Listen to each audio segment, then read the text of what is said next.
Buenos días, mis queridos hermanos. Les ruego a nuestro Dios que nos envíe su Espíritu, que nos capacite para poder entender su verdad, su realidad, su perspectiva. Hoy vamos a entrar en la segunda parte de la experiencia cristiana y que tiene como título Cristo retiene el control. Me gustaría, mis queridos hermanos, que no olvidemos por qué estudiamos las doctrinas de Cristo. Y empezamos precisamente por el final, porque necesitamos tener presente qué es lo que en realidad nuestro Dios trata de presentarnos, de ayudarnos a comprender su realidad. Recuerden que Dios no cambia, ¿verdad? Por lo tanto, necesitamos entender esta experiencia desde una perspectiva mucho más profunda. Por eso nos invita a santifíquense en toda la verdad, es decir, comprendan el Evangelio. Y podemos ver que en la incógnita despertada por el enemigo en el cielo, de que el Espíritu de Dios en este templo no nos hace libres, es decir, dice lo contrario de lo que en realidad el Evangelio trata de ayudarnos a comprender, esta realidad de Dios. Y podemos ver que Adán tenía que ser la solución de Dios. Con la elección de Adán, tenía que haberse resuelto el conflicto universal. Desgraciadamente Adán, engañado, eligió al enemigo. No lo eligió de manera directa, sino indirecta. De esta manera, podemos ver que Dios trató en Sinaí. Si nosotros nos fijamos cuánto evangelio teníamos hasta Sinaí, os vais a dar cuenta que no era mucho. Por lo tanto, en Sinaí Dios trata de presentar al hombre ya una vez experimentando lo que es la separación de Dios, que su espíritu no habita en nuestro templo, ¿verdad? Deberíamos de haber comprendido esta realidad. Desgraciadamente en Sinaí, otra vez no comprendimos a Dios. Dios nos envió a su Hijo, revelándonos a través del modelo de Cristo cómo se vive en el reino de Dios. ¿Qué significa que la ley, que el Espíritu de Dios habite en el ser humano? ¿Verdad? En la criatura, en el ser creado. Pero desgraciadamente tampoco en el Hijo de Dios, tampoco vimos nada de tener en cuenta, ¿verdad? Por lo tanto lo matamos. De nuevo bajo este espíritu engañador. En 1888 Dios esperó, una vez colocadas las doctrinas, es decir, la verdad en su sitio, tal como los apóstoles y Cristo, o sea, Cristo y los apóstoles, ¿verdad? Los discípulos de Cristo, la colocaron en su sitio, entendiendo la caída ya casi al finales del primer siglo y toda la experiencia de la Edad Media, todo hasta lo que nos ha pasado en 1844, entendiendo la experiencia de 1844 de la última generación hasta 1888, y Dios esperó de nuevo que lo entenderíamos. Desgraciadamente no lo entendimos. Bajo la influencia de este espíritu maligno, de nuevo fuimos engañados, ¿verdad? Nuestra atención fue distraída a otras cuestiones y no comprendimos a Dios. ¿Qué es lo que necesita Dios, mis queridos hermanos? Dios necesita una generación que pueda comprender a Dios, que glorifique a Dios, que entienda cómo funciona el reino de Dios y que le elija a Él, que entiendan que sin Él, sin su presencia, nada está en orden. Es como, y voy a dar este ejemplo, aunque es un ejemplo, en fin, muy humano, ¿no?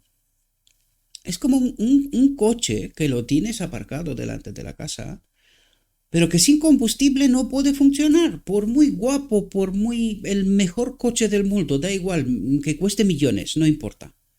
Sin combustible no funciona. Y nuestro Dios trata de explicarnos que nosotros, sin el combustible de la vida, sin la misma presencia de Dios, no podemos existir. Y lo que trata de explicarnos, por eso empecé por las doctrinas, porque comprendí cómo de importante es lo que en realidad Dios trata de hacer a través de todas estas reflexiones, leyendo el mensaje selectos, ¿verdad? Es llevarnos a esta conclusión final, que son las doctrinas de Cristo, a la que tanto tiempo les dedicamos para poder comprender, es ¿qué significa Cristo en nosotros? ¿Cómo funcionamos? Y esto es lo que trata de explicarnos a través de la experiencia cristiana, porque en realidad Dios obra de la misma manera siempre. Por lo tanto, trata de explicarnos cuál es nuestra mayor necesidad. A través de las experiencias cristianas, guiándonos por todos los textos hasta llegar a las doctrinas de Cristo, que es la parte final del mensaje selectos, para explicarnos cuál es la solución real de Dios. Por lo tanto, una vez entendidas las doctrinas de Cristo, por eso empezamos por aquí, necesitaríamos entender qué es lo que trata de revelarnos Dios. Es lo mismo como las tablas de la ley. Dios nos coloca las tablas de la ley a través de la experiencia cristiana y de todo lo que vamos a tratar de estudiar, ¿verdad? En este recorrido, para que nosotros podamos entender cuál es nuestra mayor necesidad y que no volvamos a confiar en nosotros obedeceremos, sino que de una vez por todas debemos entender que sin Cristo no hay nada. Estamos muertos. Esto es lo que está explicando, tratando de explicarnos Dios una y otra vez. Y en esta reflexión no va a ser menos. Tratará de explicarnos qué significa confiar plenamente en Cristo, porque cuando no confiamos plenamente en Cristo, un otro espíritu toma el control. Es lo que ha pasado en todas las edades, desde el cielo, y nos marea de tal manera que no somos capaces de entender y de ver la solución de Dios para el universo que no solo ha inventado con nosotros.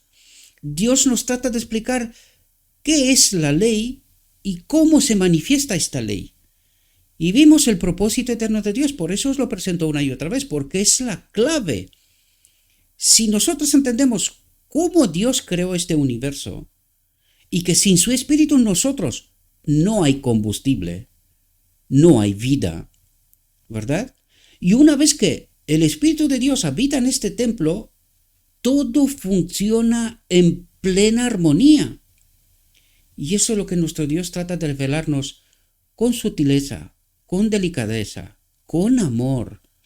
Poco a poco, en este camino progresivo, trata de revelarse para que yo, en esta lucha diaria, pueda comprender cuál es mi mayor necesidad, para que una vez llegados a las doctrinas de Cristo, en donde nos ha explicado cómo obra Dios, cómo nos coloca en conformidad consigo mismo, con la ley, ¿verdad?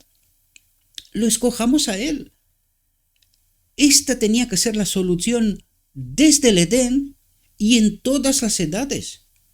Esto vino a revelar el hombre Cristo Jesús. ¿Queremos que el Espíritu de Dios habite en este templo? Esta fue la incógnita del cielo. Esto es lo que el enemigo de Dios dijo, Lucifer, ¿verdad? Satanás, después, dijo que el Espíritu de Dios en nosotros no nos deja libres, que no somos libres. Cuando en realidad, a través del santuario, el arca del pacto, podemos ver que en el lugar santísimo no entra nadie. ¿Qué es lo que trata de explicarnos? Que Él es el garante total y absoluto de libertad y que nosotros podemos elegir que Él habite aquí o que un otro espíritu y que al final moriremos.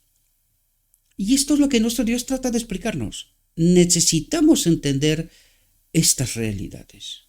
Bien, una vez explicado esto, entremos en nuestra reflexión y traten de entender lo que Dios trata de decirnos desde esta perspectiva.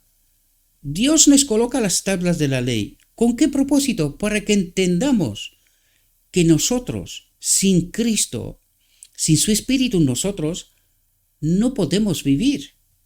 No hay ley, no hay obediencia, no hay nada. Por eso la lección de hoy es: Cristo retiene el control. ¿Por qué? Vamos a ver.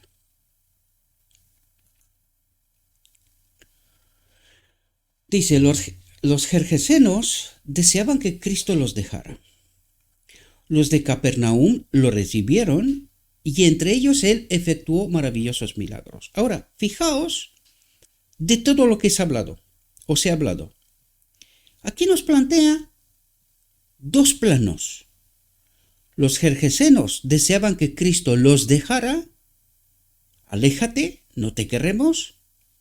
Y dice, y los de Capernaum lo recibieron, y entre ellos, es decir, consecuencia de recibir a Cristo, entre ellos él efectuó maravillosos milagros. Es decir, la presencia de Cristo coloca, lo que Dios trata de explicarnos es que la misma presencia de Dios coloca todo en armonía consigo. El milagro de la vida. Hay salud, hay todo lo que necesitas. Fijaos que viene a detallarnos esta realidad. Fijaos lo que dice. Cristo tiene todo el poder en el cielo y en la tierra. Él es el gran médico a quien debemos acudir cuando sufrimos alguna enfermedad física o espiritual. Y aquí tenemos que plantearnos una realidad que he de reconocer que yo también caigo en esta, ¿verdad? En esta trampa. ¿A quién escogemos nosotros cuando tenemos alguna enfermedad? ¿Confiamos en Dios? ¿Entregamos nuestra vida en sus manos para que Él obre? ¿O nos vamos a la medicina de este mundo como primera opción? Es decir, lo que trato de explicaros es: ¿confiamos en Dios? ¿O confiamos en su enemigo y el planteamiento de este mundo? ¿Verdad? No entro en detalles, porque aquí es una obra de conciencia, es una cuestión personal. No todo es malo. No, quiero que se entienda bien esto, ¿verdad?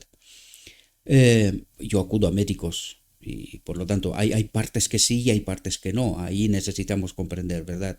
Más profundidad, pero no es eso lo que trato de explicaros, ¿verdad? Sino, ¿cuál es nuestra primera opción? ¿Dios? ¿O la propuesta del enemigo, la propuesta de este mundo? ¿Verdad? Aquí podríamos entrar en detalles, pero tenemos que ver también cuáles son las causas de la enfermedad, porque en muchas ocasiones es culpa nuestra, total, por nuestra forma de vivir y nuestra alimentación, en fin, muchas cuestiones hay que considerar aquí, ¿verdad? Por eso no entro en detalles, porque aquí había que hacer todo un tratado de medicina, pero ya os lo dije en la reflexión anterior, y es lo que trata de explicarnos aquí. Él es el gran médico a quien debemos acudir cuando sufrimos alguna enfermedad física o espiritual. Y cuando hace esta declaración, solo queda una opción. ¿Confío plenamente en Cristo? ¿Es capaz Cristo de ser la solución para la enfermedad física y espiritual? Esta ha de ser la clave, ¿verdad? Dice, mostró que poseía absoluto dominio. ¿Por qué me lo dice? Porque trata de establecer confianza, queridos. Dios trata de ayudarme a comprender que Él es el creador. Él es la solución. Nadie más y nada más. ¿Verdad? Por lo tanto, mostró que poseía absoluto dominio sobre los vientos y las olas y sobre los poseídos de demonios. ¿Verdad? Los virus que atacan este templo, ¿verdad? Dice, le han sido dadas las llaves de la muerte y del infierno. Le fueron sujetados los principados y las potestades. Perdón, cuando dice las llaves de la muerte y del infierno, sepulcro, para que se entienda así, porque hay una doctrina que está equivocada, ¿verdad? Me refiero a una doctrina católica. Un infierno real y eterno. Esto es una falsedad. Le fueron sujetados los principados y las potestades, aún estando en su humillación, aún siendo un ser humano. Eso es lo que trata de explicar. Aún siendo un ser humano, le ha sido entregado todo el poder en el cielo y en la tierra. ¿Verdad? ¿Por qué no ejerceremos mayor fe en el médico divino?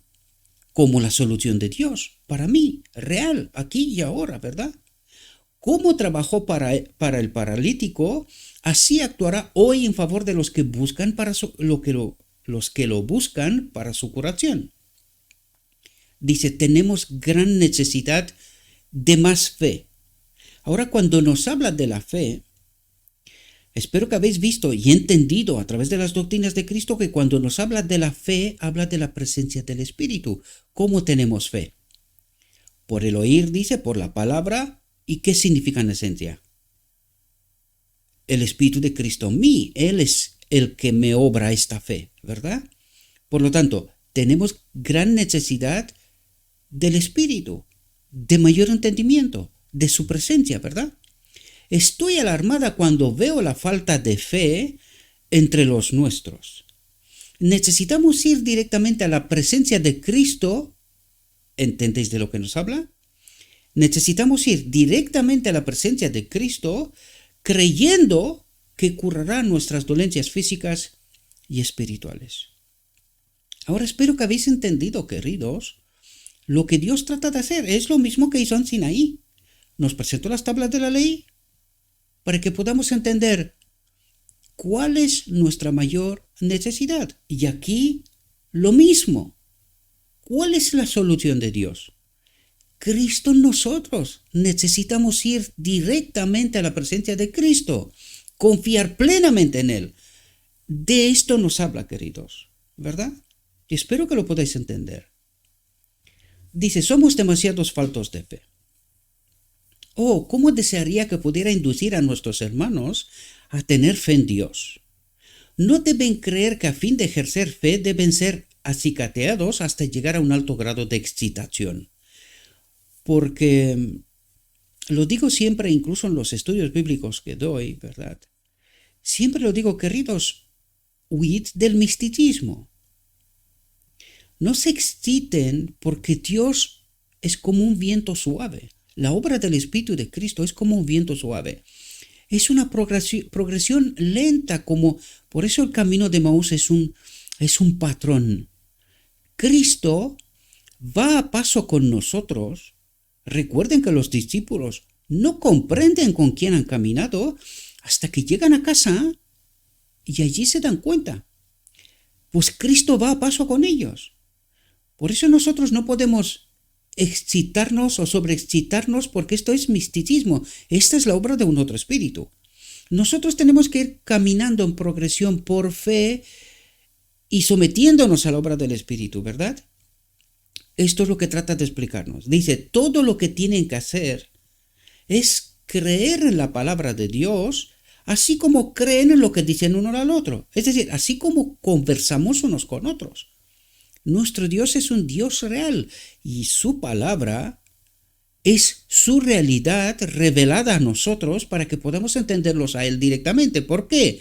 Porque si Dios hablara, fíjese en Sinaí, ¿qué decimos? ¿Qué dice el hombre? Apártate que moriremos.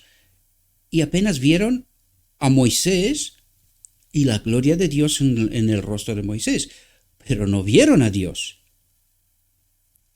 Esto necesitamos comprender. Dios trata de revelarse y necesitamos entender cómo se revela Dios, cómo obra Dios. Y es una obra tranquila, despacio. Nos invita a reflexión, nos invita a colocar confianza en Él.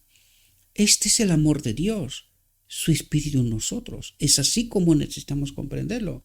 Y por eso me dice, todo lo que tiene que hacer es creer en la palabra de Dios, así como creen en lo que dicen uno al otro. Él lo ha dicho y cumplirá su palabra.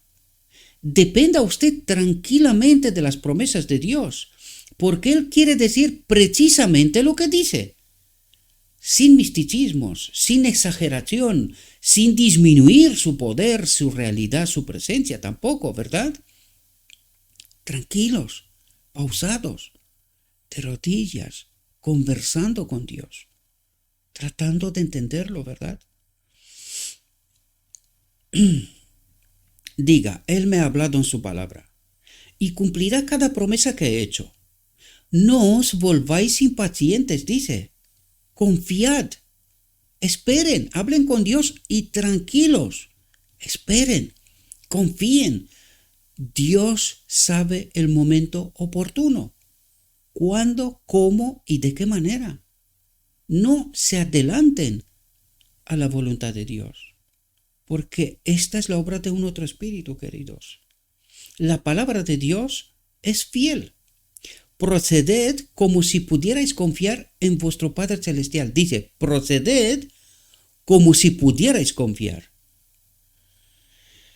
Me extrañó esta frase, ¿verdad?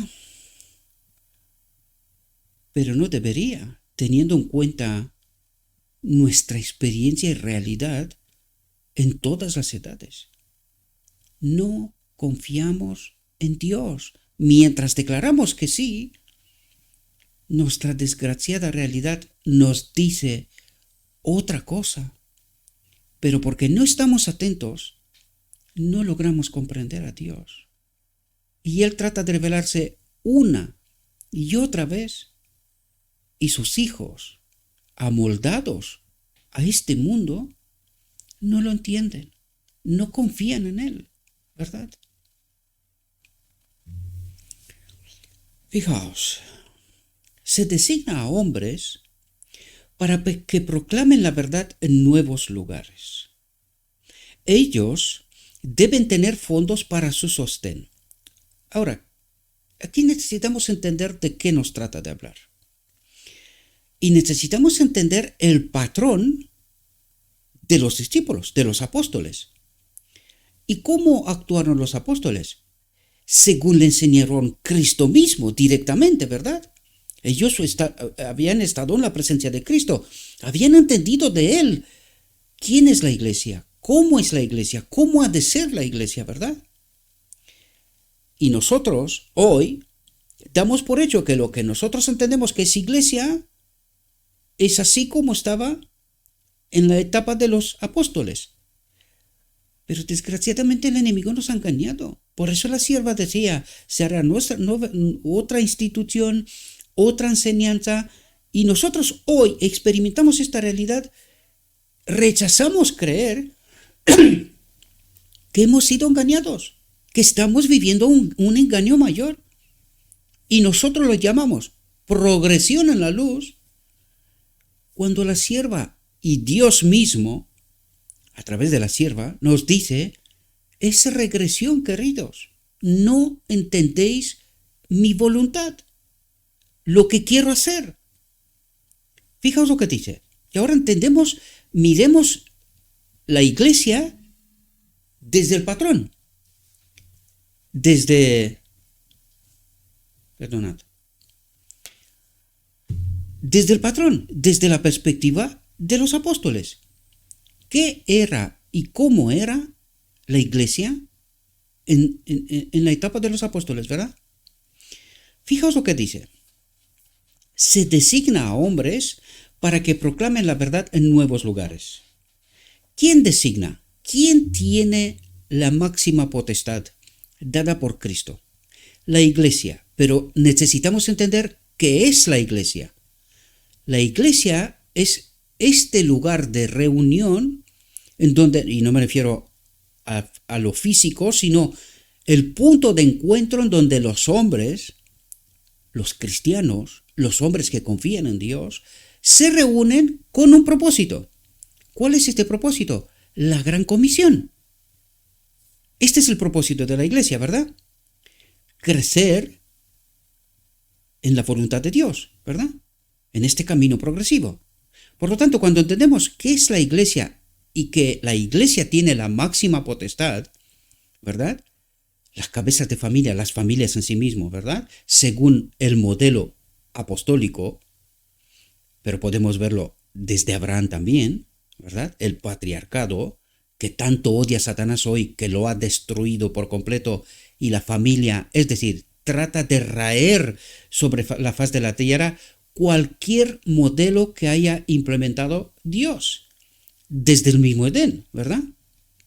Por lo tanto, entendiendo esta realidad, vamos a ver qué es lo que nos trata de decir.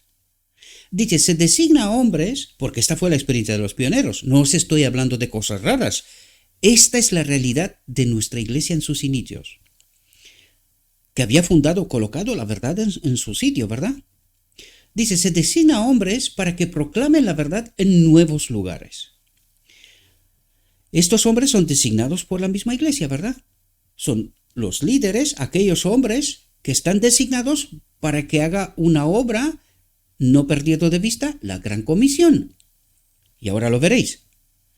Dice, ellos deben tener fondos para su sostén y deben tener recursos a los cuales acudir para ayudar a los pobres y necesitados que hallarán en su trabajo. Parémonos.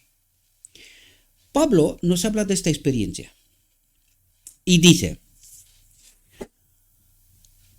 él nos cuenta que se alegra, agradece a Dios, que no tuvo que depender de que la iglesia lo sostenga, porque él cosía tienda, ¿verdad?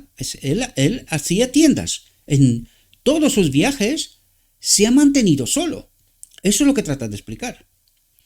Y este es el patrón, el modelo, ¿verdad? Él no recibió un sueldo de nadie, sino que se mantuvo. Ahora bien, recuerden que él cogía de la iglesia de Jerusalén ayudas para las iglesias por donde se formaban iglesias, entendiendo iglesias, familias que se reunían en un lugar con este propósito, entendiendo el Evangelio con este propósito, predicar a Cristo, la gran comisión, ¿verdad? Por lo tanto, ¿qué nos dice aquí?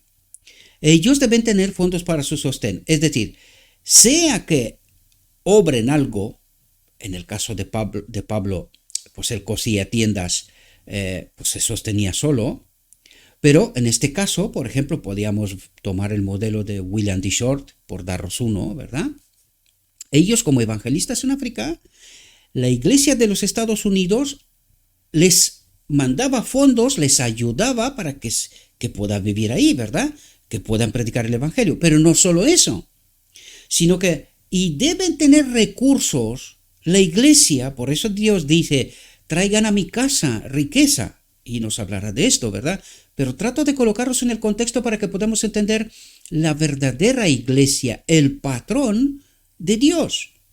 Y necesitamos entender cuál es este patrón, porque si no revelamos en qué consiste el engaño, nosotros damos por hecho nuestra realidad, creyendo que esta es la perspectiva de Dios, cuando no es así, ¿verdad? Ellos deben tener fondos para su sostén y deben tener recursos a los cuales acudir para ayudar a los pobres y necesitados que hallaran en su trabajo. Es lo que hacía Pablo. La iglesia de Jerusalén, que era la que mejor colocada estaba, ¿verdad? Organizada, por decirlo de algún modo, recogían ayudas para las iglesias por donde Pablo iba. Los evangelios nos relata, el Nuevo Testamento nos habla de estas realidades, ¿verdad? Dice, la benevolencia que muestren hacia los pobres influirá en sus esfuerzos para proclamar la verdad. ¿Con qué propósito es? Para proclamar la gran comisión, la verdad, a Cristo, ¿verdad? Su disposición para ayudar a los necesitados les gana la gratitud de los que ayudan y la aprobación del cielo. Es decir, esto demuestra que la iglesia está guiada por Dios, porque la iglesia, en lugar de ser egoísta, comparte. El Espíritu de Dios sirve, no se sirve a sí mismo, porque entonces no es amor, es otra cuestión, ¿verdad? Por lo tanto, lo que trata de decir aquí es que los fieles tienen a Cristo, y cuando tienes a Cristo, sirves. No estás pensando en ti, No estás pensando en este mundo, hay que sentarnos aquí, haciendo las mejores de todo, ¿verdad? Necesitamos entender estas líneas finas del Evangelio. Dice, esos fieles obreros deberían tener la simpatía de la iglesia. Y deben tener la simpatía de la iglesia porque la iglesia es la que se designa a hombres para que proclame la verdad en nuevos lugares. Estos serán los líderes de la iglesia. Con este propósito se escogían. Sobre todo, y lo vais a ver, no es porque yo lo cuento, ¿verdad? Sino porque es lo que nos está diciendo el escritor. Lo que pasa es que necesitamos entender. Nos hemos desviado tanto de la verdad que hemos perdido el sentir de la iglesia, el propósito de la iglesia, el porqué de la iglesia. Y en lugar de experimentar esta realidad que Dios trata de presentarnos de lo que significa la verdadera iglesia y su propósito, nosotros nos fuimos a otras cosas, ¿verdad? Dice, esos fieles obreros deberían tener la simpatía de la iglesia. El Señor oirá las oraciones en favor de ellos, de estos obreros, ¿verdad? Y la iglesia no debería dejar de mostrar un interés práctico en su obra. Sostener a estos hombres que están yendo a proclamar en nombre de la iglesia, ¿verdad? La iglesia los designa, la iglesia los apoya, los mandan para una obra concreta, lo que hacían los apóstoles, ¿verdad? Este es el modelo de la iglesia tal como la entiende Dios, tal como la ve Dios, ¿verdad? Fijaos lo que dice, porque ahora viene a esta iglesia tal como la entendemos y vemos nosotros. Dice, nadie vive para sí.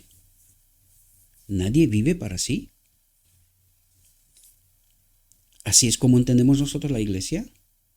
¿Recordáis que los apóstoles dicen que pusieron todos y eran unánimes, pusieron todo de acuerdo y todo servía para la proclamación del Evangelio? Para nosotros hoy, aquello es locura. No, esto es mío. Yo le he dado a Dios la parte que le corresponde, lo demás es mío. ¿Es lo que dice el Evangelio? Necesitamos darnos cuenta cómo nos hemos desviado de la verdad. Mientras proclamamos obedecer a Cristo, a Dios, en realidad estamos amoldados al molde de este mundo, a la propuesta del enemigo, ¿verdad? Mientras de boca decimos cosas, pero la realidad, los hechos, demuestran otra. Y esto es lo que trata de explicarnos Dios, ¿verdad? Nadie vive para sí. Nadie, incluyendo al mismo Dios. Dios es amor, no vive para sí. Vive demostrándose, ¿verdad? A través de todo ser creado, este es el propósito eterno de Dios, Él se revela en mí, en ti y en cada uno de nosotros. Dios sirve, porque si no sirve Dios, nada existiera, ¿verdad? Dice, a cada uno se le asigna un puesto de deber en la obra de Dios. A cada uno de la iglesia. Cuidado. La unión de todos fortalece la obra de cada uno. Y ahora pregunto yo, ¿es así como está organizada la iglesia hoy? ¿Son todos iguales?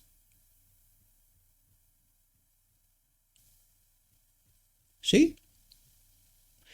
¿Dónde encajan los pastores aquí? ¿Dónde encaja esta élite, esta nueva institución hoy? Este fue, después de la caída de 1888, este fue el deseo mayor de muchos de los líderes. Por eso se fueron poco a poco. Fue la teoría del panteísmo, este fue el primer paso equivocado. De ahí se fueron hacia la doctrina de la Trinidad y fomentaron estos porque entendieron que no podían construir esta nueva institución sin la doctrina de la Trinidad, porque para tener reconocimiento necesitaban entrar en esta liga superior, los evangélicos, y hoy nos encontramos en el ecumenismo, debido a esta búsqueda de reconocimiento, ¿verdad? Esto es lo que ha pasado en realidad. No nos gusta esta realidad, pero la verdad nos confirma esto. ¿Por qué no lo entendemos? Por ignorancia. Porque escuchamos demasiado a otros, colocamos nuestra confianza en el hombre, pero no nos vamos a Dios. A lo escrito está. Para que nos diga Dios cuál es su realidad y su verdad. Y todo esto lo digo, no tengo nada en contra de nadie. Honestamente no, pero necesitamos entender el engaño, la sutileza del engaño. Esto lo he dicho en otras ocasiones. Usted no tiene que provocar ninguna rebeldía. Yo voy a la iglesia. Recuerden, los dos grupos están en el marco de la iglesia. Pero algunos se someten a esta nueva institución y a esta nueva filosofía, y hay otros que entienden a Dios y viven según la voluntad de Dios. Así que necesitamos entender estos hilos finos, líneas finas de demarcación para ver en qué lado nos encontramos. En el lado con la voluntad de Dios, haciendo la obra de Dios, o en el otro lado con esta nueva institución o esta nueva filosofía, y que es apostasía en realidad. Y ellos lo pueden llamar progresión en la luz, pero desgraciadamente es regresión a la oscuridad. No es progresión a la luz. Progresión a la luz fue 1844-1888. A partir de 1888, regresión a la oscuridad. Por esto no les gusta el espíritu profecía, porque lo escrito está, revela esta realidad. Por eso rechazan el espíritu profecía, porque hablan contra esta nueva institución, esta nueva filosofía. Es decir, habla sobre la apostasía, para que este remanente final, aun estando en el marco de la iglesia, esta iglesia no se santifica en la verdad en realidad, no se trague el engaño, ¿verdad? Y por eso esta obra es tan necesaria hoy. Para mí no es muy gustosa, ¿verdad? Porque es que hay que estar en mis zapatos y comprender la realidad. Pero si amas a Cristo, si tienes a Cristo, si conoces a Cristo, solo puedes vivir y presentar lo escrito está. Tratar de entender qué es lo que trata Dios de decirme, ¿verdad? ¿Qué me quiere enseñar? Y de esto nos habla, queridos, de nuestro alejamiento de Dios una y otra vez y cada vez más profundo. Por esto al final del tiempo solo habrá un grupo pequeño, porque la gran mayoría estará en este dichoso tren de alta velocidad, engañados. El tren no es más que un engaño. Y mucha gente confía y cree que este engaño es de Dios. Creen que es la verdad de Dios, eso es lo que trato de decir, cuando en realidad es un engaño. Lo que hoy dicen progresión en la luz es regresión a la oscuridad en realidad. Eso nos dice la visión de los dos tronos también. Uno detrás de otro se han ido a la obra del lugar santo. ¿Y quiénes están con esta obra de esta puerta cerrada y esta obra cerrada por Cristo? El enemigo. Y sutilmente ha obrado de tal modo para que no logremos entender a Dios y que estemos engañados. La gran mayoría.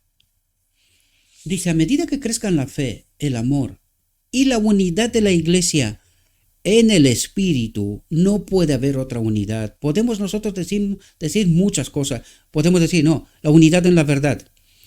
¿Y la verdad sin Cristo es la verdad?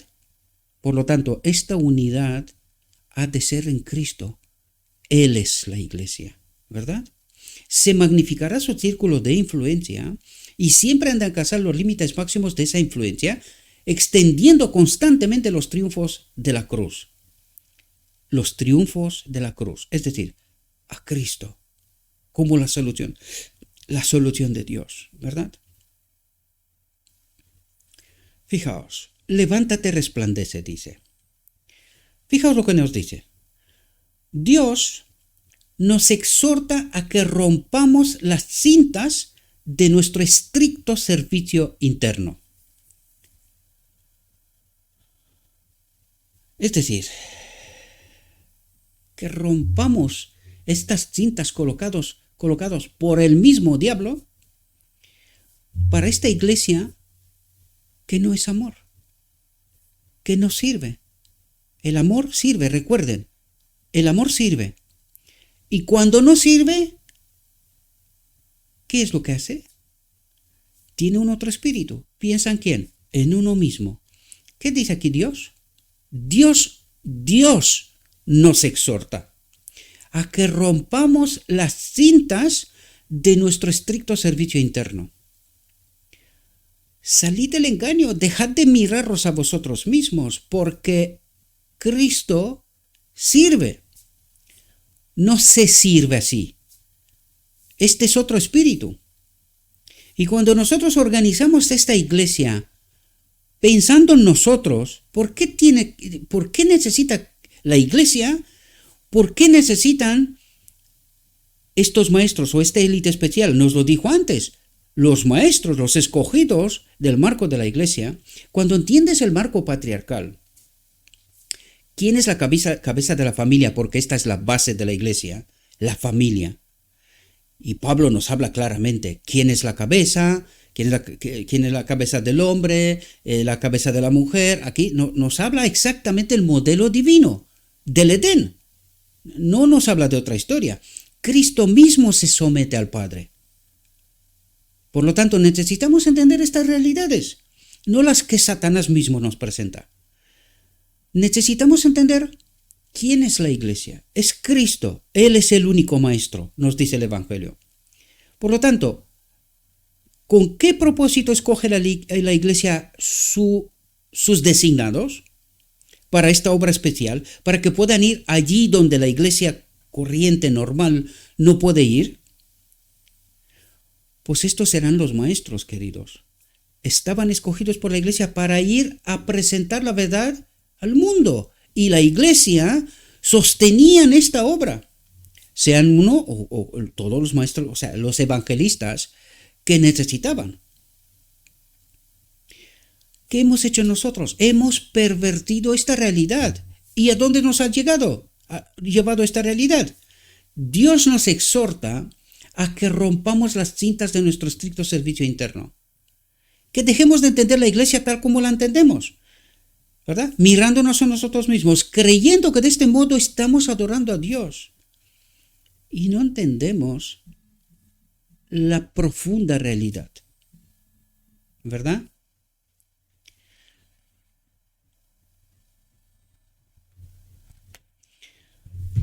El mensaje del Evangelio ha de ser llevado a las ciudades y fuera de las ciudades.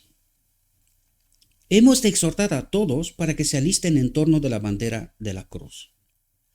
Y dice, hemos de exhortar a todos, a toda la iglesia, para que se alisten en torno de la bandera de la cruz, para que puedan presentar a Cristo, ¿verdad?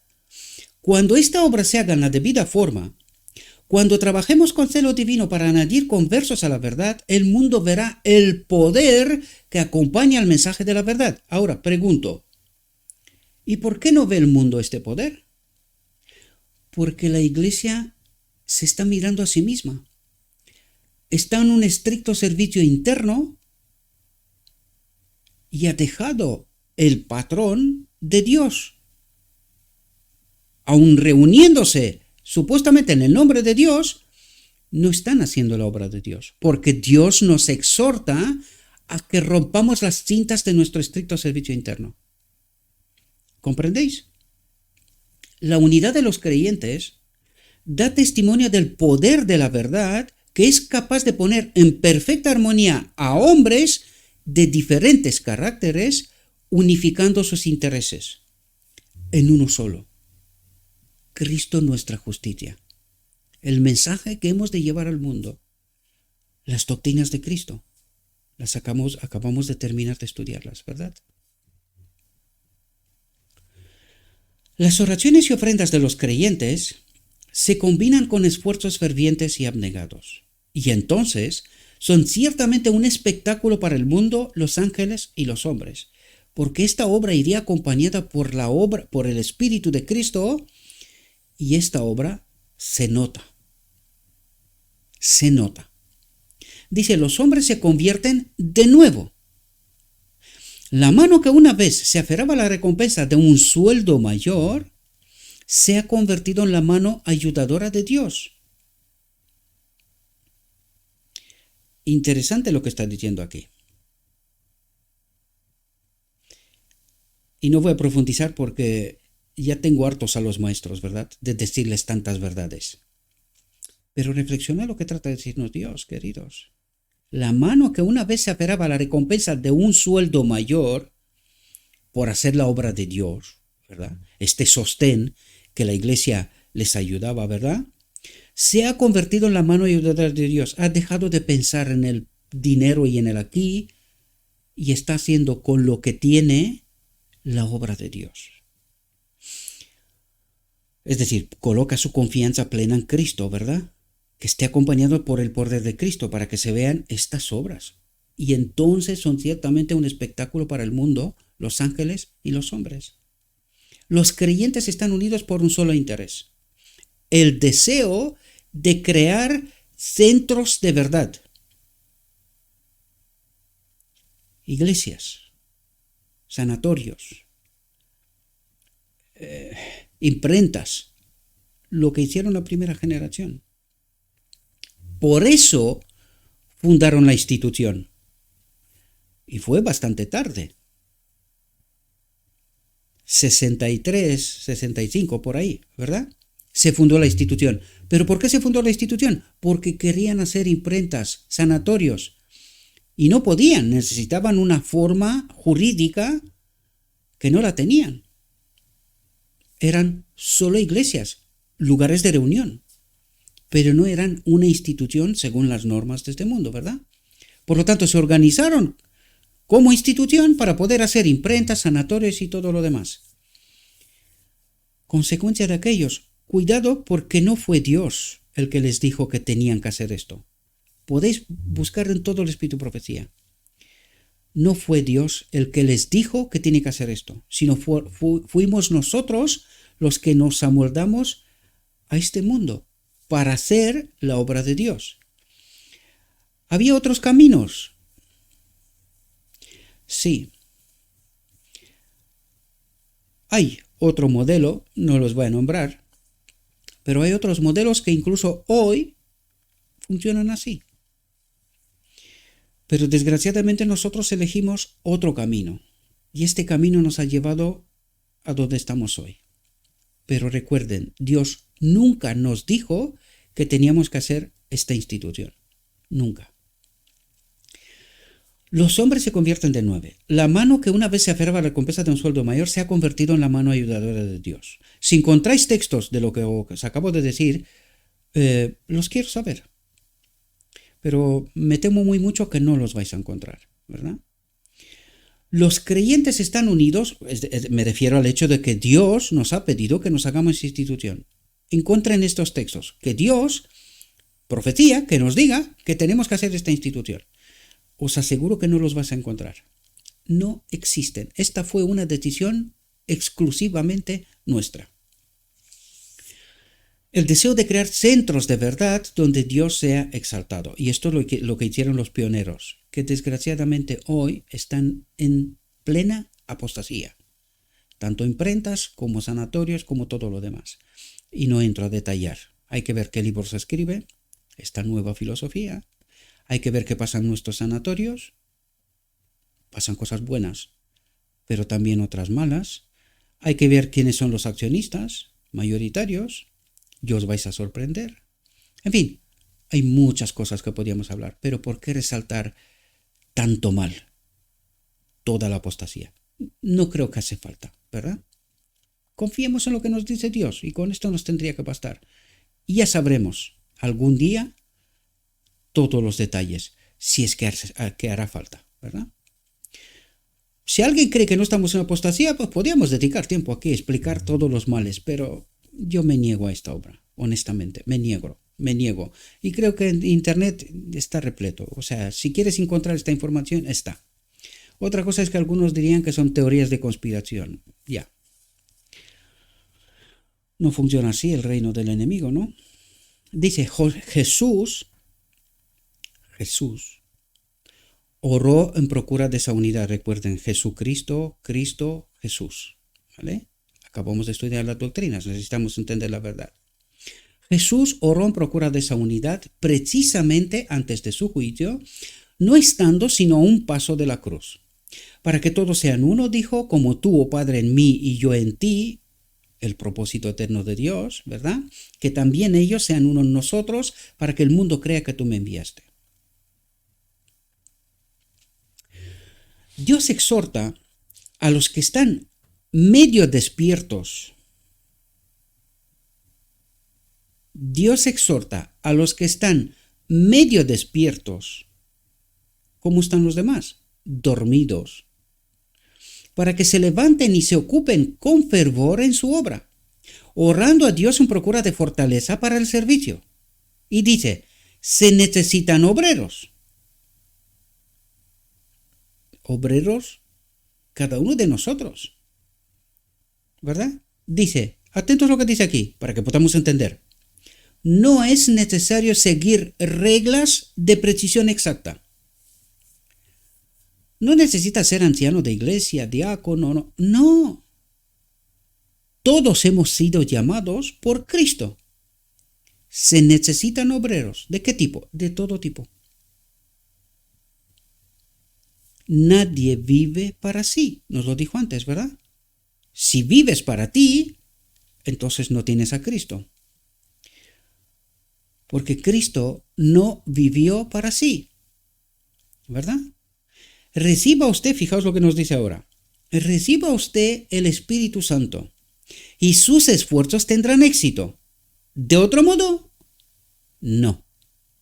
La presencia de Cristo es lo que da poder. Por eso empecé como empecé, porque necesitamos entender cómo Dios, y espero que podáis ver, cómo Dios nos invita una y otra vez a la solución de Dios. Y de eso nos está hablando, de Cristo en nosotros, ¿verdad? Dice, cesen toda disensión y lucha. ¿Y por qué disensión y lucha? Porque alguien fomentó en esta nueva institución y con nueva filosofía la lucha de poder, posiciones mejor vistos, maestrías, doctorados, pastorados. Cuantos más doctorados ahora. Lo último es tener no un doctorado, ahora hay que tener dos. Yo me pregunto, si viviéramos aquí unos 500 años más, ¿hasta dónde seríamos capaces de llegar? Los pastores tendrían, estos días en la Unión tuvo elecciones. Y se buscan pastores que no tengan solo la teología, sino que tengan alguna otra facultad, porque esto tiene más peso. Si tiene algún doctorado, más todavía. Pero si viviríamos 500 años más aquí, ¿de cuántos doctorados haría falta para que uno pueda ocupar una posición de alto rango, verdad? ¿Entendéis de por qué Dios nos dice lo que nos dice? ¿A dónde llega el hombre? Hay que ver a Israel, porque esto nos revela a Israel. Por eso Cristo les dije, vuestro padre es Satanás. Por eso, fariseos, saduceos, ¿verdad? Doctorados, maestrías. Recuerde de dónde saca Saulo, ¿verdad?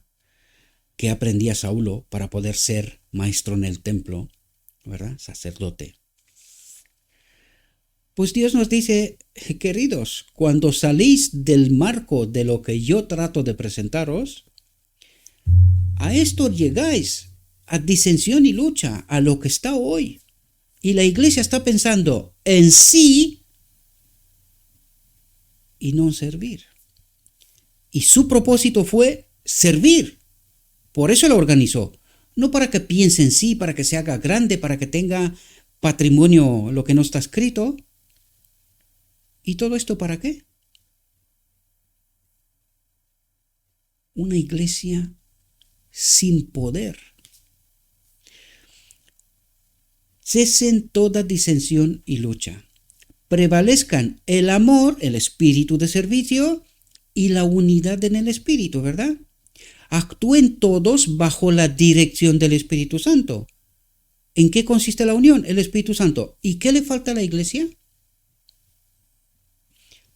Padre, danos tu espíritu. ¿Y qué espíritu recibe? ¿Qué nos cuenta la visión de los dos tronos? ¿Por qué está desprovista la iglesia del Espíritu Santo? ¿Por qué ni siquiera lo ve? ¿Por qué hay disesión y lucha? Necesitamos comprender los que están medio despiertos, dice Dios. Porque necesita despertar un pueblo que está en total apostasía. Por eso dice, están dormidos en la oscuridad. Apostasía, ¿verdad? Y a los que están medio despiertos, trata de ayudarles a entender cómo despertarse del todo y tratar de ayudar que se despierten un mundo entero. Actúen todos bajo la dirección del Espíritu Santo. Si los hijos de Dios se entregan plenamente a Él, palabra clave, les restaurará el poder que han perdido por la división, por la disensión y lucha, por estar guiados por este espíritu maligno, ¿verdad? Por eso el Apocalipsis 18 dice, sal de ella, pueblo mío. ¿Sal de qué? De esa disensión y lucha, de esa apostasía, de este evangelio corrompido. De eso habla. No de montar otras iglesias, que hay quien piensa de este modo. ¿Y cuál será el fin? Si el hombre es corrompido, sin Cristo, la solución de Dios, no solamente para ahora, sino eterna, el hombre sin Dios, puedes montar todas las formas de gobierno, todas las formas de liderazgo que se te pueda ocurrir. Sin Dios, estamos muertos y la solución siempre será la misma, la solución. La realidad que experimentamos siempre será la misma. Corrompidos, apostasiados, dormidos, mientras creemos tener a Cristo, la verdad. Tener la verdad, tener a Cristo. Y en realidad estamos desprovistos de Cristo, porque por eso nos dice, actúen todos bajo la dirección del Espíritu Santo, de la iglesia.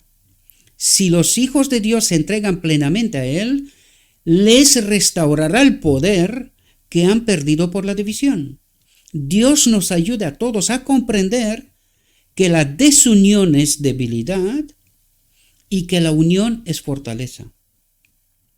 Y el enemigo nos ha desunido, por decirlo, a través de esa disensión y lucha por poder, por ser visto, por liderar y cosas por estilo. Esta es la obra maestra del enemigo. Hablad de fe, hablad de Cristo, de su presencia, de sus obras, de sus encantos. No importa qué suceda, nunca os desaniméis. El Señor nos ama y cumplirá su palabra. Tratad de fomentar en los pacientes la confianza en Dios. Rogadles que tengan buen ánimo. Hablad de esperanza aún hasta el fin. Si han de morir, que mueran hablando al Señor. Él siempre vive, y aunque mueran algunos de sus fieles seguidores, sus obras los seguirán, y tendrán un gozoso despertar en la mañana de la resurrección.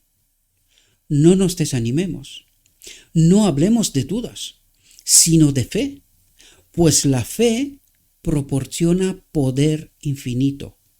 La fe proporciona poder infinito. Si nos aferramos de este poder y no confiamos en nuestra propia fortaleza humana, veremos la salvación de Dios. Espero, mis queridos hermanos, que esta reflexión os pueda ayudar y os pueda servir. Le ruego a nuestro Dios que nos envíe su Espíritu, que nos capacite para poder entender su verdad, su realidad, su perspectiva. Como siempre he dicho, yo sé que esos son temas que son tan profundos y que la gran mayoría rechazan, pero mi consejo es como siempre os lo he dado. Por favor, traten de entender lo que Dios dice. Lo que Gabriel dice no es ni fundamento, ni doctrina, ni nada por estilo. Solo reflexiono sobre lo que Dios me dice. Y trato de compartir con vosotros estas reflexiones. Id a lo escrito está. Traten de entender lo escrito está. Gabriel no es fundamento de nadie. No confíen en los hombres. Os deseo, mis queridos hermanos, que tengáis un próspero día y en todo lo que os he dicho, os lo he dicho en nombre de Cristo Jesús. Amén.